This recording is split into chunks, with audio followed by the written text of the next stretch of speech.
Take a listen as we upgrade dreams to first class. Follow hashtag Just Jump Podcast.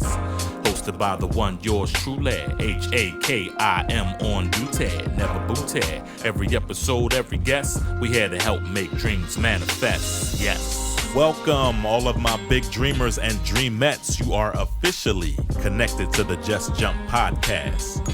I am your host, the orator of enrichment, Mr. Hakim Erwin. The Just Jump Podcast is brought to you by GFF Life, LLC. Greater faith and favor life, where the mission is believe greater, live greater. Here on the Just Jump Podcast, it is our goal to help inspire, encourage, and provide just some practical information to any and everyone out there aspiring to be business owners, entrepreneurs, artists, athletes, musicians, people on the stage, off the stage, behind the scene, on the scene, whatever it is you want to do in life. We want to help you get from just dreaming the dream to actually living out your dream. Now on today's show, we have a very special guest. He is the coach, Mr. Michael Taylor. We'll be playing a recent interview where the coach and I met up to discuss some very intriguing topics. He shared some of the most powerful and helpful tools and lessons to date with us here in the Just Jump universe. We'll also talk extensively about his book, The Cure for Onlyness, the Black Man's Guide to Joy, Passion, and Purpose. So, go ahead and open up your notes app, grab a pen and some paper, and let's get ready to hear what it takes and learn how to just jump. All right, so welcome to the Just Jump Podcast. I'm your host, the orator of enrichment, Mr. Hakim Erwin, and joining us today, all the way from my second home in Houston, Texas, we have Coach Michael Taylor. Coach Taylor, how are you today, sir? And I am just fantastic. Looking forward to a positive conversation. We need more of this, so Yes, really looking we do. forward to it. Yes, we do. So would you please go ahead and introduce yourself again and tell us what it is that you do, please, sir? Well, first of all, I consider myself to be an irrepressible optimist with a passion for the impossible.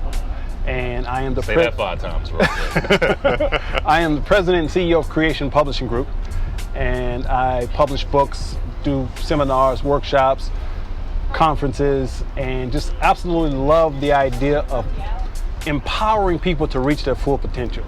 My tagline is empowering people to transform their lives from the inside out. And so it is my belief that you can't change your life if you're not willing to change your mind. And what I do is I provide people with tools to help them change their minds. And so I've been speaking and writing primarily about the changing roles of masculinity for the past 20, 25 years. It's something that I'm really passionate about. I actually host 3 podcasts myself. I do video podcasts and radio podcasts, but it's something that I'm really passionate about because I believe the access we have to knowledge now is unlimited. Yes, sir. And by having conversations like this, it gives men the tools to transform their lives. And as mentioned, I'm an optimist, and I don't buy into all the mainstream negative media. Matter of fact, if you look at my shirt here, what does it say? Don't believe the hype of the negative media.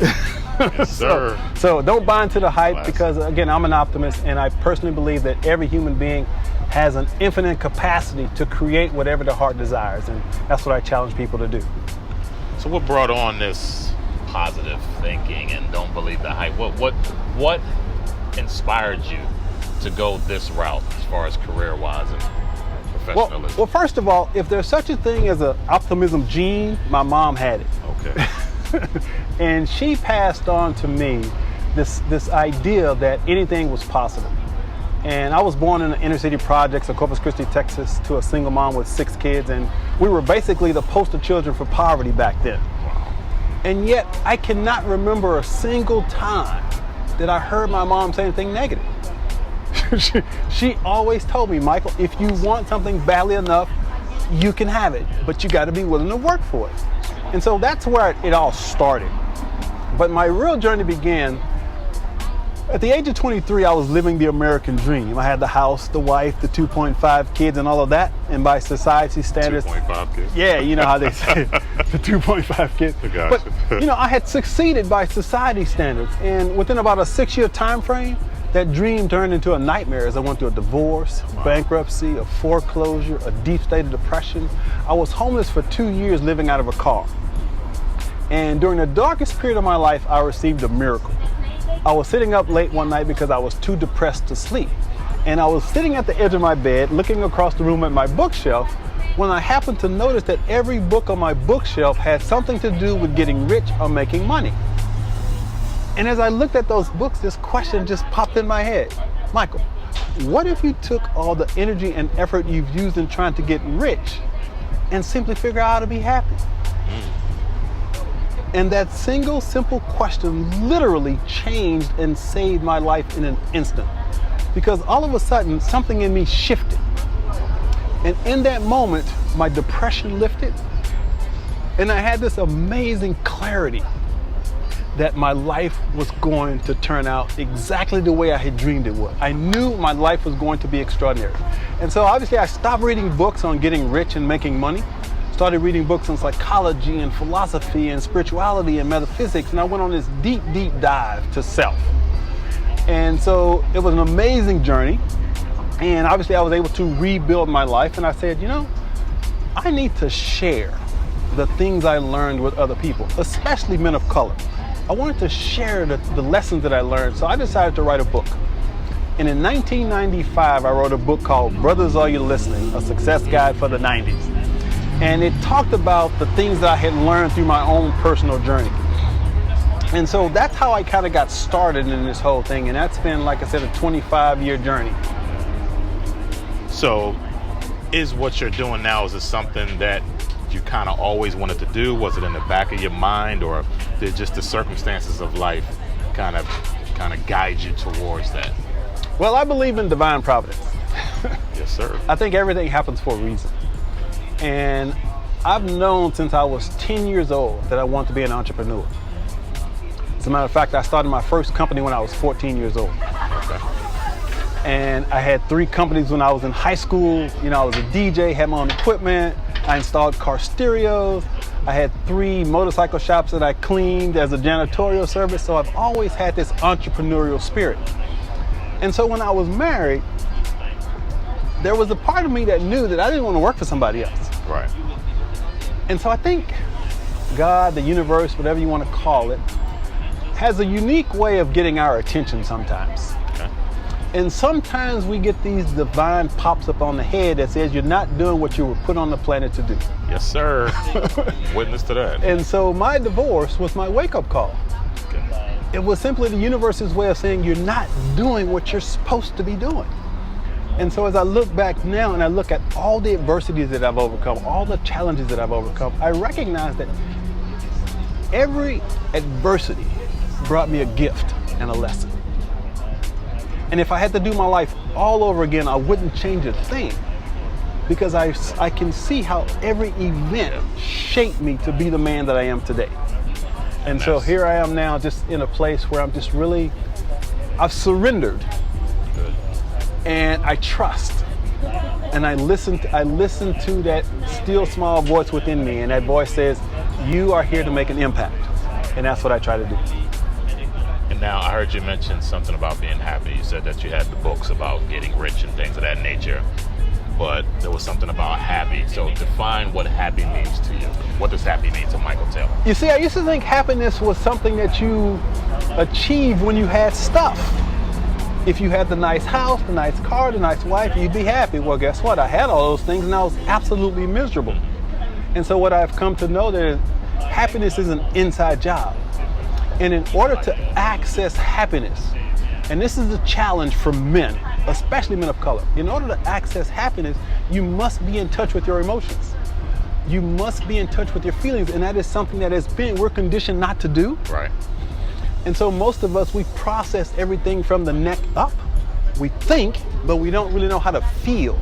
And so for me, this journey led me to, first of all, gaining the courage to go to therapy, to be able to access my feelings, to understand how important that was, to understand how I had possibly the most traumatic childhood a person could have, and how that trauma impacted my life as an adult. I had to be willing to heal that.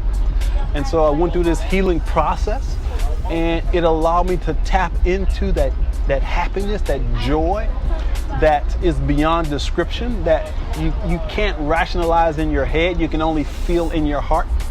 It's that feeling that you get when you know that you're on purpose.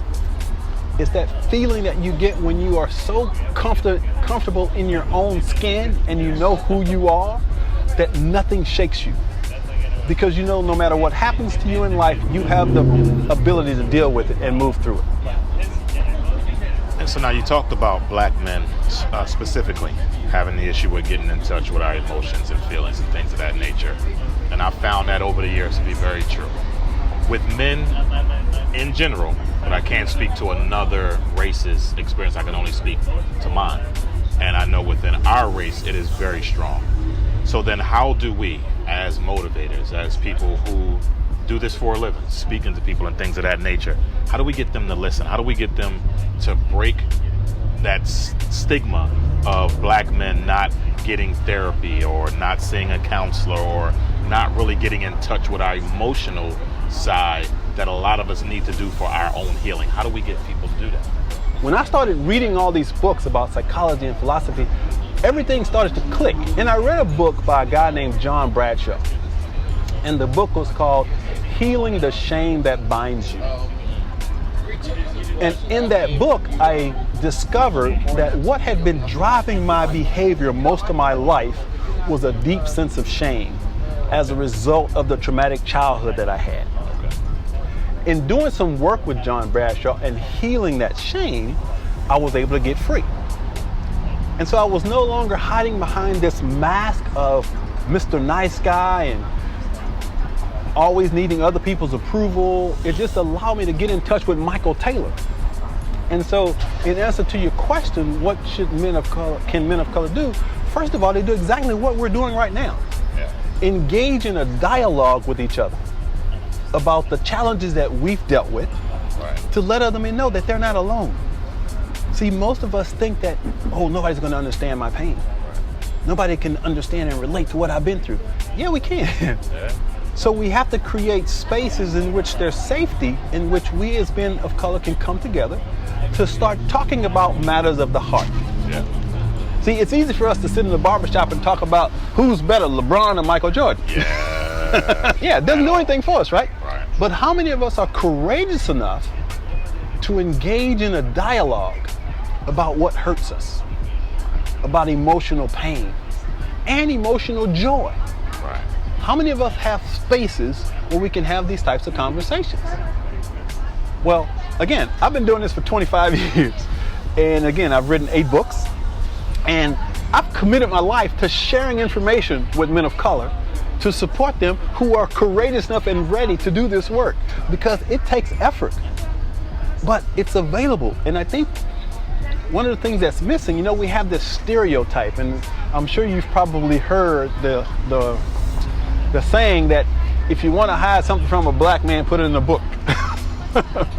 The stereotype that we don't read. Sadly, yes. Yeah, so we all know that stereotype, but my question to black men is, how many of us are willing to read these types of books?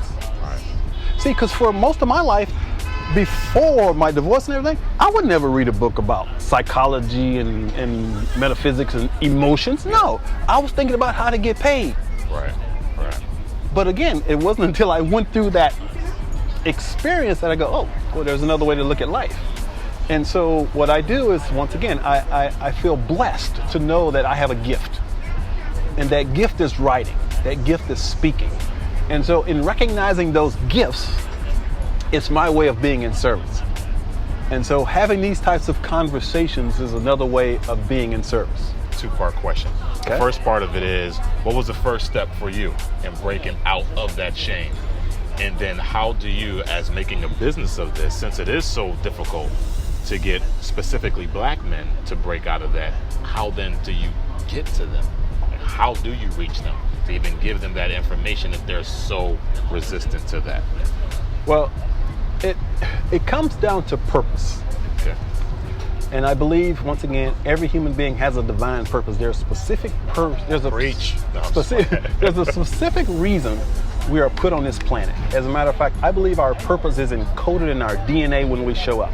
Okay. Now, when we awaken to and connect to that purpose, we are divinely guided. Okay? And so for me, whether or not anyone ever buys one of my books, I will still write. Why? Because I love writing. It is a form of creative expression. So I have to write. I cannot not write. And so, how do you take a purpose and then put it in the form of a vocation? Yes. So, first of all, I think we have to define purpose. You can find your purpose at the intersection of that which you love and that which the world needs. I like that. Okay? So, what the world needs are black men who are empowering other black men. Okay? There's the need. My gifts is writing and speaking.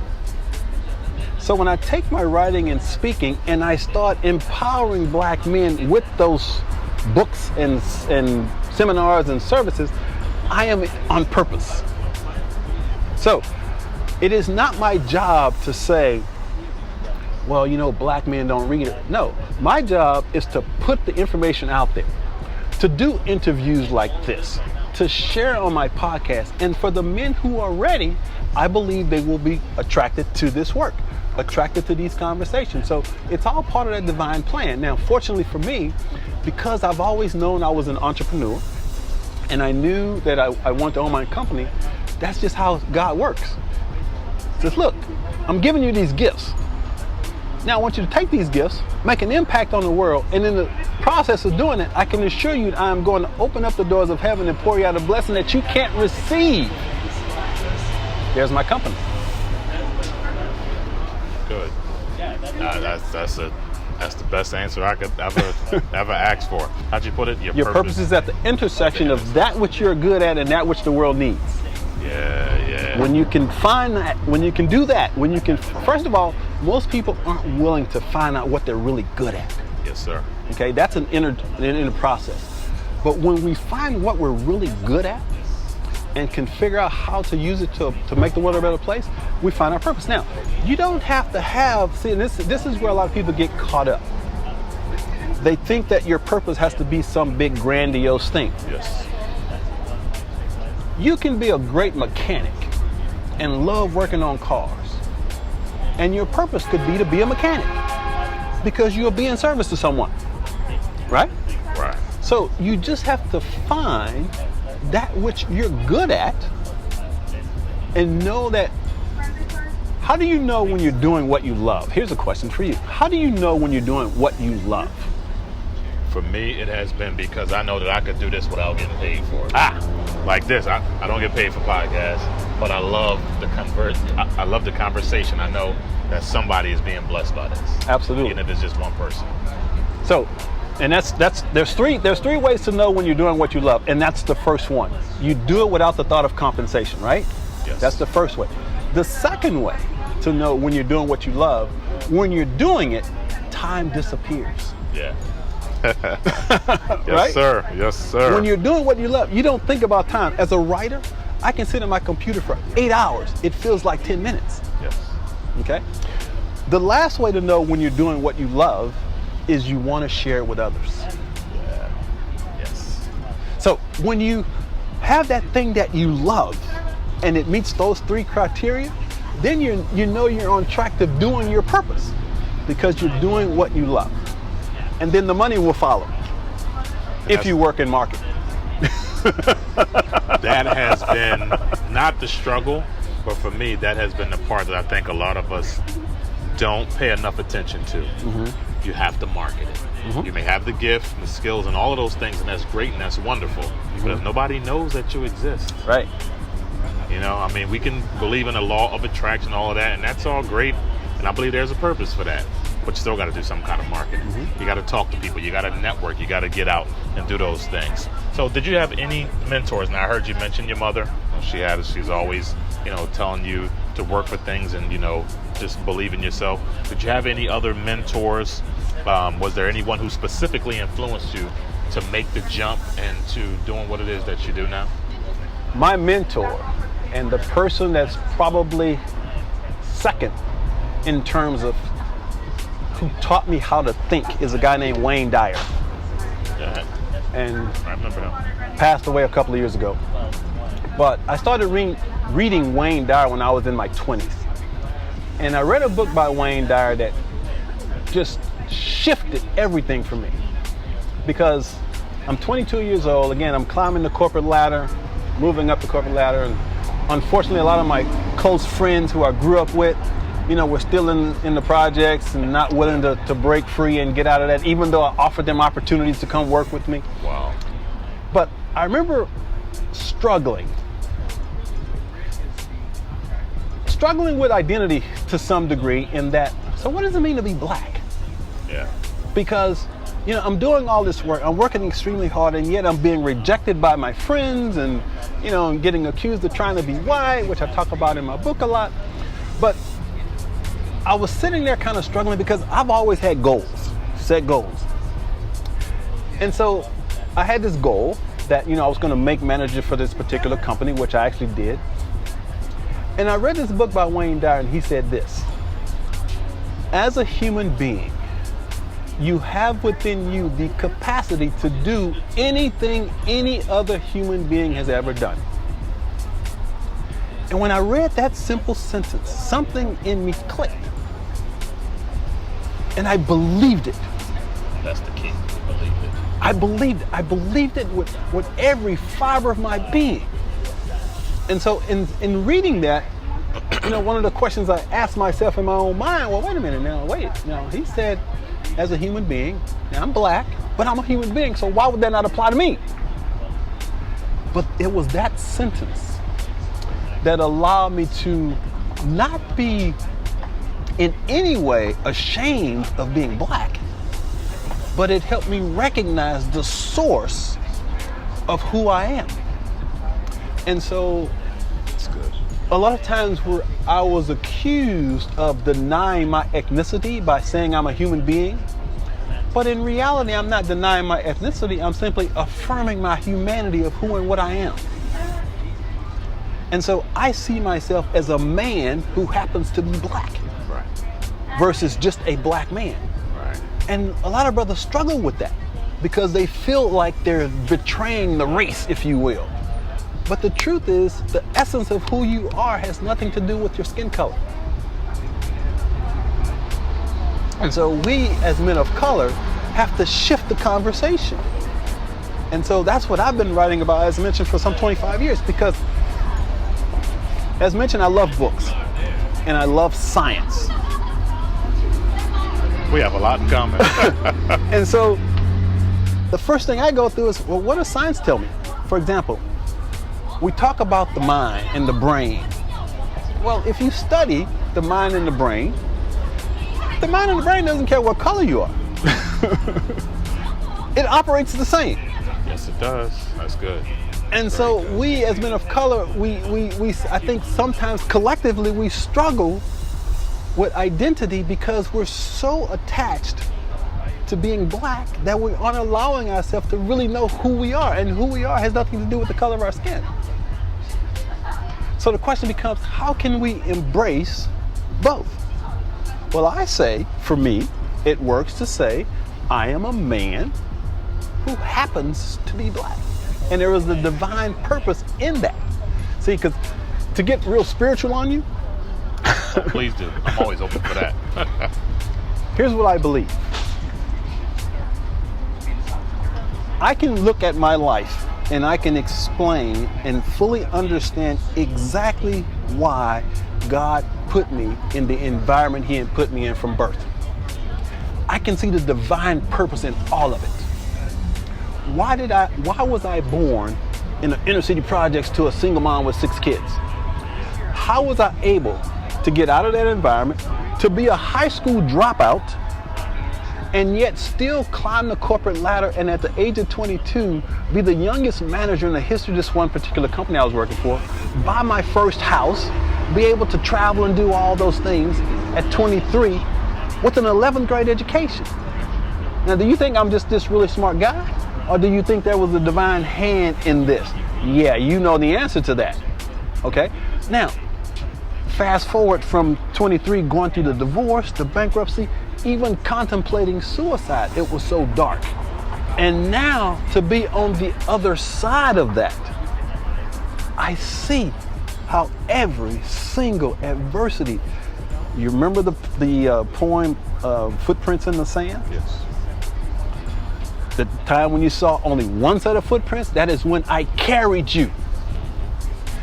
That statement has deep meaning for me, because I realized during those darkest periods, God was carrying me and preparing me for something amazing. Absolutely amazing. And so now here I am. I've written 8 books. I've spoken across the country. I've done pretty much everything I dreamed I would do. I found the woman of my dreams who I absolutely love and adore. We've been blissfully married for the past 18 years. That's awesome. Been together for 20. I got 3 grown kids who I couldn't be prouder of. I get to write and speak. My life is perfect. But was it easy? Not at all. No, Not at all. not at all. So we go back. And we'll throw in a little Bible here, because there's such divine truths in that. One of the reasons I was able to deal with the challenges that I did with, I would read the story of Job. One of my favorite stories. And when I would read that story, and when I read that story over and over and over again, I recognized that no matter how difficult things were, God was loving me. He wasn't punishing me. He was preparing me for something bigger. The part about Job's story that always hit me, now, the Just Jump podcast is very spiritual at times. I talk to some people, and I'm not ashamed to talk about my faith. I'm an ordained minister, the whole 9 yards. Do a little segment on faith and family that we'll get to later. So please, at any time you feel like dropping a scripture, shouting hallelujah, we can do that. We can do that. But the thing I really loved about Job's story is the fact that, and a lot of people skip over this part, is that God basically put Job out there. It's not like Job was asking to be tested or anything like that. When you read the story, it says that, basically what happened was Satan, came to God, and then God said, what about my servant Job? So it's like he put Job out there basically. And it just hit me to the point to where, dang, God, first of all, why you put my man out there like that? But at the same token, I knew what I put in you. Right. You know what I'm saying? Oh, yeah. And that's where I think a lot of us miss, and we need to understand that aspect of Job's story, to understand that God has so much confidence in you because he made you. Exactly. He made you, so therefore, whatever you're going through, if you trust and lean on him, the source, then you're going to get through it. And not only are you going to get through it, Job's story is basically telling you, you will have more than what you went in with. You know what I'm saying? Now, granted, no one wants to lose their children. Right. No one wants to lose those things. But you also have to be willing to go through whatever you have to go through to get where you need to be. I was a confirmed atheist. It wasn't like I was going around proselytizing, telling people I don't believe in God. No, I just, in my own mind, decided there was no such thing. Once again, as mentioned, I love science. And so one of the things I went to, and one of the reasons I chose to be an atheist for a while, was because, like most people, prove it. I need some proof. Show me, right? Well, see, skeptics make the best believers. Yes, they do. Yes, they do. And so for me to sit here, even whenever the word God used to come up, I would get defensive. Okay. And I couldn't hear anything that was being said when I was an atheist. Again, my mind was so closed off to that idea. Now, as a result of the journey that I've been on for the past 25 years, my highest priority is my connection to my source. That's first and foremost. Everything flows through that. I like that. Tell us about onlyness. Where did the concept come from, and why is it important for us to know about onlyness? Why is onlyness so important to us? Well, first of all, my definition of onlyness is a feeling of separation and disconnection from others as a result of your race. So you can be white and feel onlyness. It's not just a black thing. Obviously, as a man who happens to be black, my experience is based on being a black man. And so in my very first book, Brothers, Are You Listening? The very first chapter was called the That's What White People Do mentality. That was before white privilege was popular, right? And so when I wrote that book in '95, I came up with a list of things that I had heard all of my life, that black people weren't supposed to do. Okay. And for me, again, I was brought up in Corpus Christi, Texas, and I went to a primarily white high school, and a lot of my friends were white. Obviously, we were surfers. And so I've been accused of trying to be white all of my life because of some of the choices that I made. Well, I have always been one that's always listened to my own soul and not listen to what other people say I'm supposed to do. And so that feeling, because a guy named Jewel Love, who is a therapist out of California, he runs a program called Black Executive Men. Okay. And he put a post on LinkedIn, and I had never heard the term onlyness before. Okay. And he said, and this guy, he's a therapist for some of the smartest, wealthiest black men in the country. I mean, these guys are running divisions in Microsoft and, Google. I mean, he's with some really powerful brothers. And he says the greatest mental health challenge for black men is onlyness. And when I read the article, it deeply resonated with me. I just went, wow. I'd never heard that term, but it spoke directly to how I felt most of my life. And I said, wow, this onlyness, but there's a cure. And I know what the cure is. And that's where the concept for the book came. And again, the onlyness is that feeling that you've had it. Right. How many times have you been in an environment you're the only person of color? Now, for me, I've never lacked confidence in that environment. I thrive in that environment, don't have any problem, because I walk in there and I know myself well enough. I own the room, I don't care who's in it. Right. But at the same time, there are instances where you're there and your superiors or people over you and people that are even on the same level of you that aren't black, they see you differently. They may not admit it, but when you listen to the little nuances, and it's also, and I'm sure you can relate to this, it's a feeling. Oh yeah. And you just kind of know that they're looking at you different. Why? Not because of what you know or how smart you're, because of how you look. Only because of that. I know this is your time, but I just wanted to share this, especially being as a trainer. I'm sure you've dealt with this. Being as though I teach leadership and management, I'm teaching these head people, these managers, these directors, these CEOs.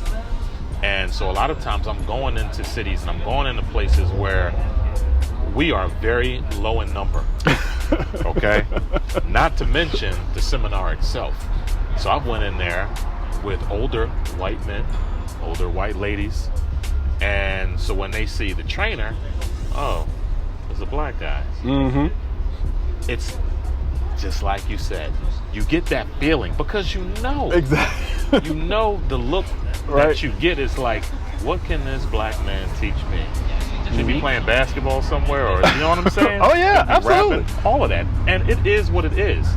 But like you said, you have to have that confidence, and my confidence is not arrogance. My confidence comes from, I know this is what God put me on this earth to do. Right. So I'm confident in doing this, and so I don't go in there looking at it as, well, I'm a black man trying to teach these white people something. Right. It ain't got nothing to do with that. I'm a professional who has experience that can offer you something. And that's how I approach it. So when I do that, after the seminars, you know how many people I've had come up to me? These older white men who before the seminar were looking kind of strange, saying little sarcastic things here and there. At the end of the seminar, they come up and shake my hand. That was awesome. You did a great job. That was, telling me how much they learned and stuff like that. So like you said, we got to look at it from the perspective of I'm a man who happens to be black. I get it, and I want to empower my people too, but I never lose sight of the fact that I'm a man just like you. I bleed just like you. I just happen to be this skin tone, but this doesn't hinder me. It doesn't hold me back. If anything, I'm encouraged by there is so few of us, and because there is so few of us, I don't have room to fail. I gotta succeed. I gotta go in here and knock it out the park. Right. You know what I'm saying? So yeah. And so again, the narrative we have to change for ourselves as black men is coming to the understanding of who we are and be confident in that, because we know what the challenges are. Right. We know that we're going to be put in environments where, like yourself, we may be, but when we know who we are, and I walk in there and I know and can sense that they're questioning, okay, what's this brother going, what's this, they ain't saying brother, but I'm not going to, Yeah. what is this guy going to teach me? But when I'm in my element and I'm in my authentic self, Yes. and I'm expressing my knowledge, my wisdom with confidence, they don't have a choice, because I'm going to move them. I'm going to move them. I'm going to shake that room in a way that they go, holy crap, that guy's awesome. They look at you for the man. Yeah. They're not looking at the fact that you're a black man teaching it. They're looking at the fact that you are an expert teaching this particular topic. Yeah. Yep. And so right now, the term is thought leader. That's a big term now. So thought leaders are people that are shifting the paradigms, that are providing information that help transform people's lives. And that's why I think it's so important to have these types of conversations. Because yes, I consider myself a thought leader. I consider myself to be an expert, but this is how I define an expert. And I got this from a guy named Brendan Burchard.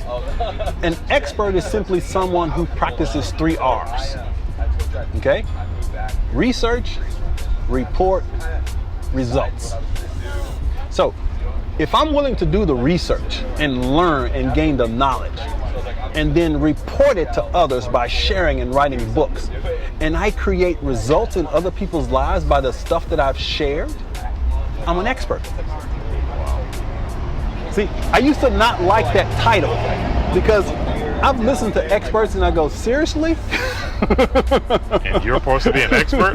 Yeah, right. You're an expert? And as a speaker, I see some of these guys and I'm like, that, wait a minute, wait. You paid that guy how much to say that? You know what I mean? So we as men of color must gain the confidence in ourselves that we can step in any environment and shine. And the only way to do that is for us to know who we really are. The only way for us to do that is for us to do the inner work and to deal with whatever baggage we may be carrying around, drop that baggage, be who we are, and express who we are. And not be afraid to talk things out, not be afraid to get in touch, like you said, with that emotional aspect of it, because a lot of young men, black men especially, are carrying a lot of stuff. Oh yeah. One of the biggest issues, obviously, is the lack of the father being present. Even with my situation, I had a wonderful father. He took care of his family and everything, but he wasn't physically in the house. We knew where he was always available to us, but his physical presence was not there. So when I got older, my first marriage, and I was dealing with stuff with her, I stuck it out.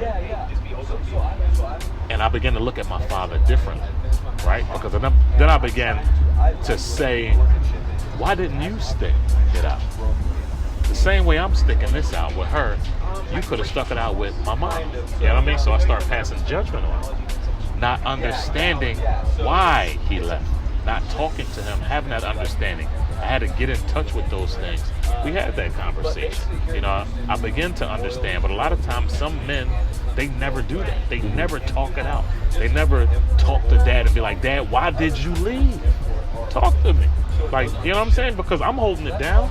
How come you couldn't hold it down? Whatever the case is. Now, me and my first wife ended up getting divorced. Right. After that happened, I've begun to understand more of what he went through. But I'm just saying, some men, they're still in those marriages that they shouldn't be in. Right. And I know that as a minister, I probably shouldn't say that, but that's just true. You know what I mean? Some of us get married and we're not really supposed to be married to this person. Right. For whatever the reason may be. But we don't talk about that, so we end up being miserable, or they end up cheating on their wife because you don't really love her anyway. Right. Instead of talking it out with other brothers that can hold you accountable, you know, the whole 9 yards, and we start that healing process, and then you be where you're supposed to be. You know what I mean? So, Yeah. So let's dig a little deeper into that, oh, please do. because this is my work about masculinity. When it comes to being fathers, we have to understand that being a great father isn't genetic. It's learned behavior. Now, we have a lot of fathers that are physically in the house, but they're not there. They're so disconnected. Why? Because they come from a generation where men weren't taught how to connect intimately with their children, how to be nurturing. Now, if we look at it from a black male perspective and you look at the history, there's some understanding that should go along with this. Right. So, as black men, think about it. And I don't want people to get stuck in the past, but it's important to understand how this came about. Right. Okay? Right. So, as black men, there was a time when being tough is how we survived. Okay? Think about this. You're at home and you got a group of people coming in and grabbing you, pulling you out of your home, right? Well, you have to survive. You're walking down the street. Just because of the color of your skin, somebody wants to come and attack you. But I still say that collectively as a group, we still haven't dealt with that trauma for some of us. So when we as men of color start recognizing that anyone can become a great father. I don't care what kind of father you had, you can become a great father. I didn't have a great relationship with my dad, but I made a commitment that if I didn't do anything else, I was going to be a great father. So how did I become a great father? First of all, I read a ton of books. I went to seminars. When I got divorced, I read several books on how to make sure your kids aren't impacted by the divorce, right? So what did I do? I sat down with my former wife. I said, look, whatever it takes, we're going to make this amicable. You can have whatever you want. I'm not going to fight you. I just want to make sure that you don't separate me from my kids. And fortunately for me, my former wife, our divorce was so amicable, we used the same attorney. That's legal? Yeah, that's legal. Because Not in California. Because I sat down with my wife. I said, look, That's good. I don't care what it takes. Let's make this work. Okay? Was it easy? No. It wasn't easy. But I was committed. And so as a result of that, my former wife and I, we worked together to make sure that we would minimize the impact our divorce had on our kids. And so as black men, what we have to do is we have to look at the whole picture. It's not just about being great fathers, not just about being great husbands, it's about being great men. That's where it starts. We got to become great men. And yes, there are going to be women that, you know, we all got our stories. But we have to take responsibility for our own emotional health and well-being, because it isn't until we do that that we can be the great fathers that we're destined to be. We don't deal with the most, as men, it's not a black thing. As men, I've seen, we don't deal with the emotional side of life as effectively as we ought to.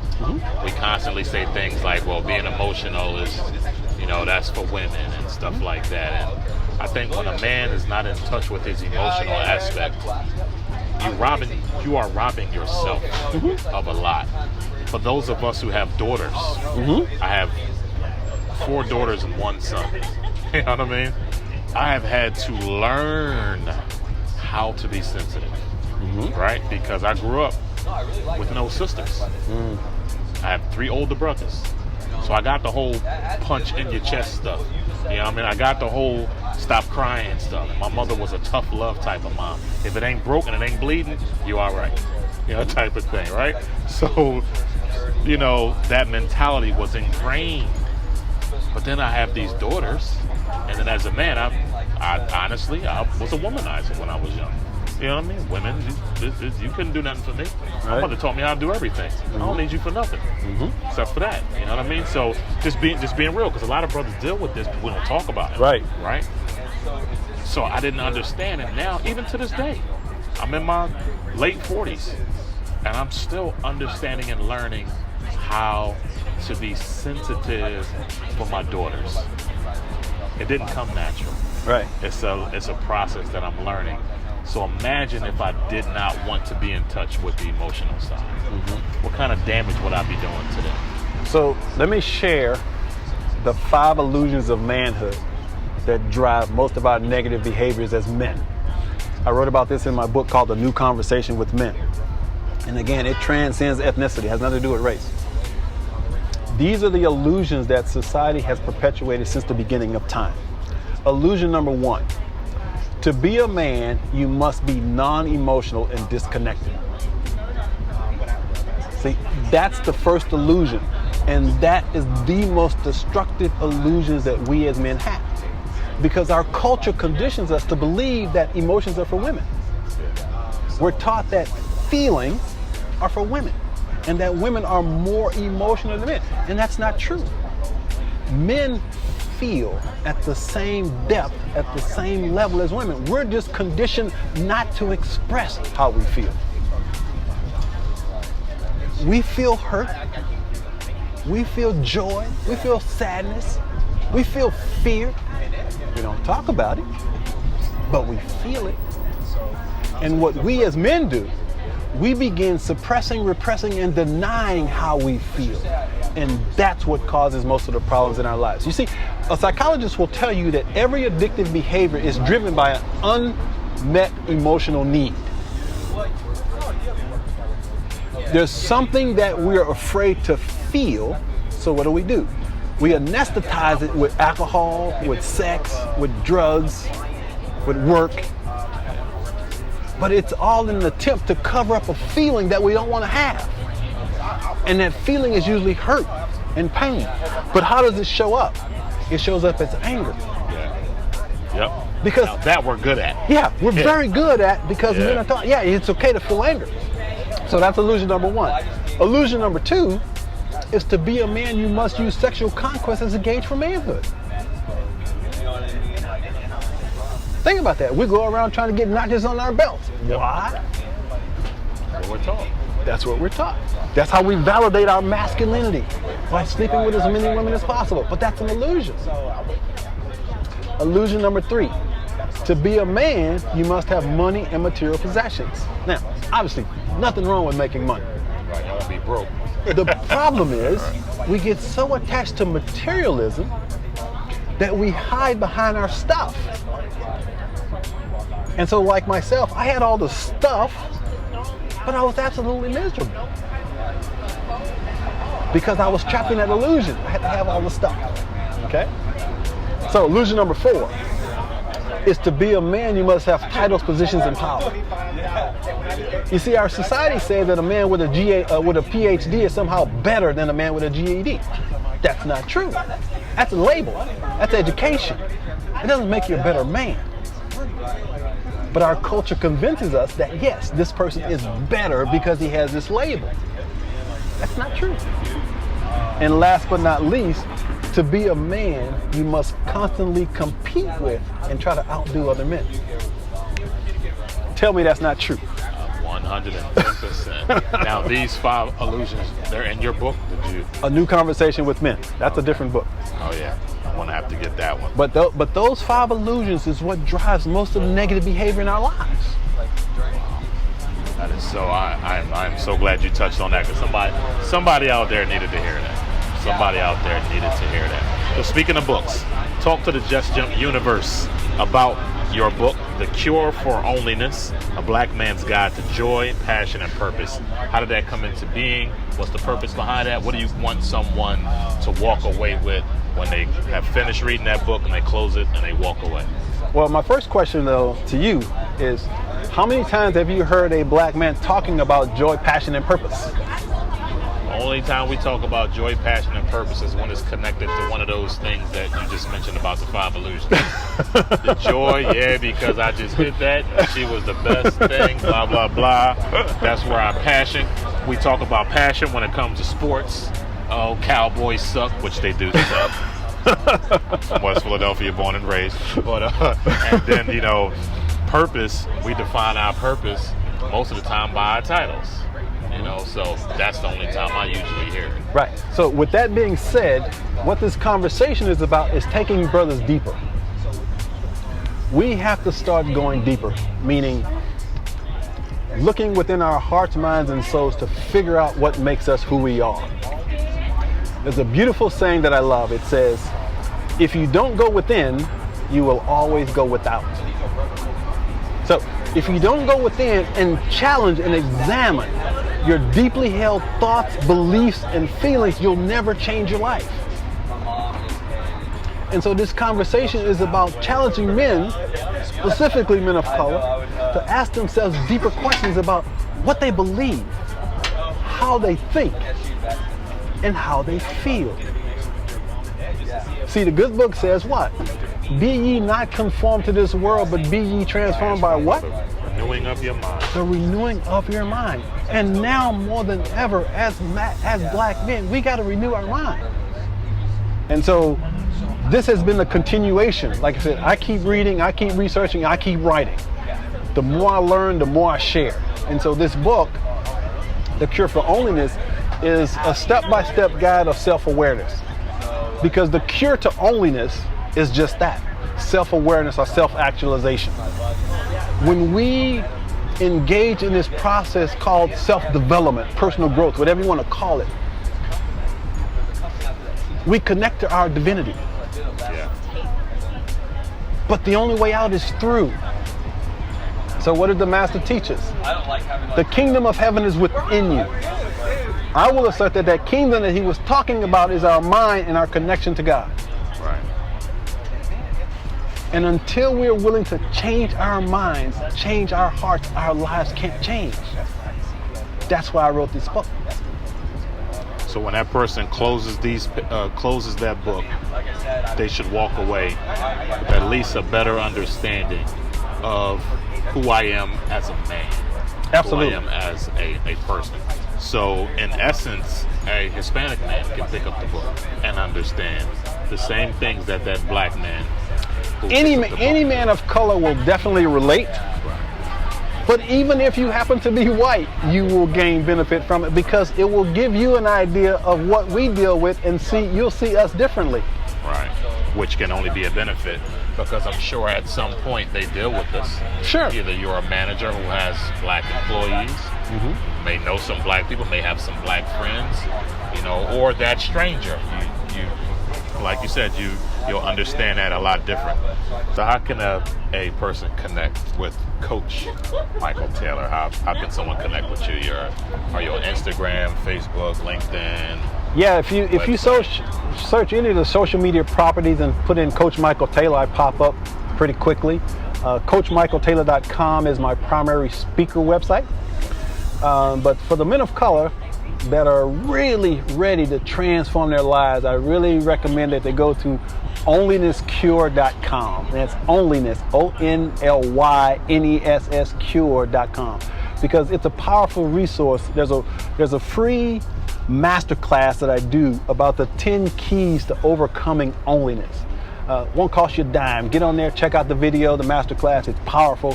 It will help support them on their journey and give them some tools to deal with all the challenges they may be dealing with. Good. Yeah, I'm definitely gonna look deeper into that myself there. And so what kind of advice would you give that person who's contemplating making that jump, or just going from just dreaming a dream to actually living out their dream? What kind of advice would you give that person? Simple advice: be optimistic. Don't believe the hype of the negative media. Know with absolute certainty that you have everything you need right now already inside you to do anything your heart desires. Start there. But most importantly, know that anything is possible. Impossible simply means it hadn't been done yet. Right. And so whatever it is that you're dreaming about, know that what you think about, you bring about. So think about the things that you want to accomplish, and make it a priority to write down goals. I can't emphasize this enough, the importance of writing things down. Because it's easy to have a thought, and it's usually a fleeting thought, but I believe that thoughts are simply the divine currency of the universe. Right. God communicates through ideas. And so if we're willing to have an idea, write it down. Deepak Chopra said this: inherent in every intention and desire are the mechanics for its fulfillment. In other words, you won't even have the thought without the ability to create it. So write it down. Write the vision. Write the vision down, and then follow that vision.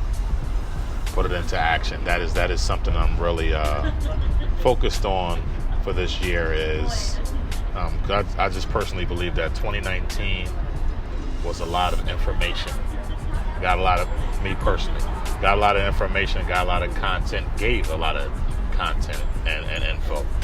But I am a firm believer in taking action.